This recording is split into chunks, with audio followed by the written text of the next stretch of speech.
দর্শক, এবার জানাবো এক নজরে দৈনিক পত্রিকার শিরোনাম। শুরুতেই আমাদের হাতে রয়েছে দৈনিক ইত্তেফাক। শিরোনামে দেখতে পাচ্ছি পূর্ণ বাস্তবায়ন ও সাংবিধানিক স্বীকৃতি সহ ৮ দফা অঙ্গীকার। রাজনৈতিক দলগুলোকে জুলাই জাতীয় সনদের পূর্ণাঙ্গ সমন্বিত খসড়া পাঠালো ঐকমত্য কমিশন। এপাশে রয়েছে জনগণের ইচ্ছায় সরকার প্রধানের পদে বসেছি, নিজের জন্য নয়, এমনটি বলেছেন অধ্যাপক ইউনূস। ইত্তেফাকে আরও রয়েছে সিলেটে আরও ২.৫ লাখ ঘনফুট পাথর উদ্ধার। দৈনিক কালের কণ্ঠে শিরোনামে রয়েছে জুলাই সনদের খসড়ায় ৮ দফা অঙ্গীকার। এপাশে রয়েছে জাতি ধর্মে ভেদাভেদ থাকবে না, এই দেশ সবার, বলেছেন সেনাপ্রধান। জন্মাষ্টমীর উৎসবে উপস্থিত ৩ বাহিনীর প্রধানরা। এদিকে সালাউদ্দিন আহমেদ বলেছেন, নির্বাচন নিয়ে যারা শঙ্কা প্রকাশ করছে তারা গণতন্ত্রের শত্রু। এদিকে প্রধান উপদেষ্টা বলেছেন, নিজের নয়, জনগণের ইচ্ছায় সরকার প্রধানের পদে বসেছি। সংস্কারে বিপদমুক্ত ব্যাংক খাত ধুঁকছে দুর্বল আর্থিক প্রতিষ্ঠান। আর্থিক খাতের ১ বছর, বলা হয়েছে এস আলম গ্রুপের প্রভাবমুক্ত হয়েছে ব্যাংক খাত। পাচারের অর্থ ফেরাতে জোর তৎপরতা। শোচনীয় অবস্থা বিমা খাতের। দৈনিক যুগান্তর, যার প্রধান শিরোনাম কোনো আদালতে প্রশ্ন নয়, রাজনৈতিক দলের কাছে জুলাই সনদের সমন্বিত খসড়া।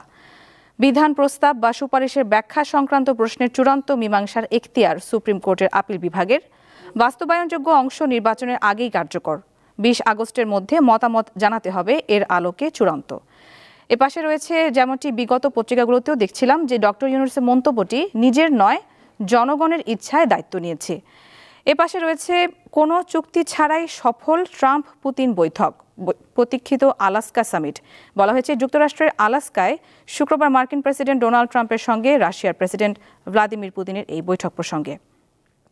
আরেকটি শিরোনাম, জঙ্গি ট্যাগ দিয়ে হত্যা করা হয় মেজর জাহিদকে, স্ত্রী সন্তানকে নেওয়া হয় আয়নাঘরে।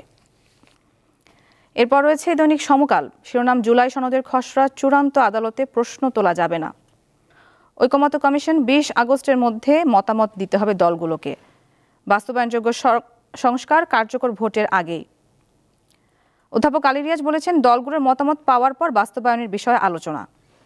এপাশে রয়েছে কক্সবাজার ও রোহিঙ্গা ক্যাম্পে মাদক নিয়ন্ত্রণের টাস্ক ফোর্স।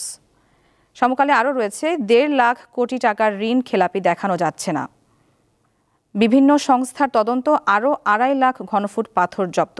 ভোলাগঞ্জের পাথর সংশ্লিষ্ট বিষয়ে শিরোনামটি।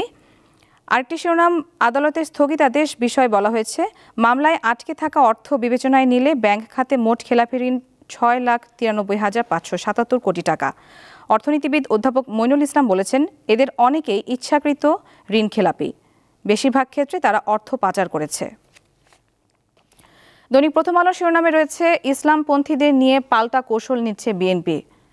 বিভিন্ন ইসলামী দল ও গুরুত্বপূর্ণ ধর্মীয় নেতাদের সঙ্গে সাক্ষাৎ ও সম্পর্ক বৃদ্ধির উদ্যোগ নিয়েছে বিএনপি। আরেকটি শিরোনাম, অপরিকল্পিত স্থাপনা, মৃতপ্রায় চলন বিল। আরও রয়েছে, ধর্ম জাতি বর্ণে ভেদাভেদ থাকবে না এই দেশে, বলেছেন জন্মাষ্টমীর উৎসবে ৩ বাহিনীর প্রধানেরা। দর্শক, দেখে নিলাম আজকের দৈনিক পত্রিকার শিরোনামগুলো।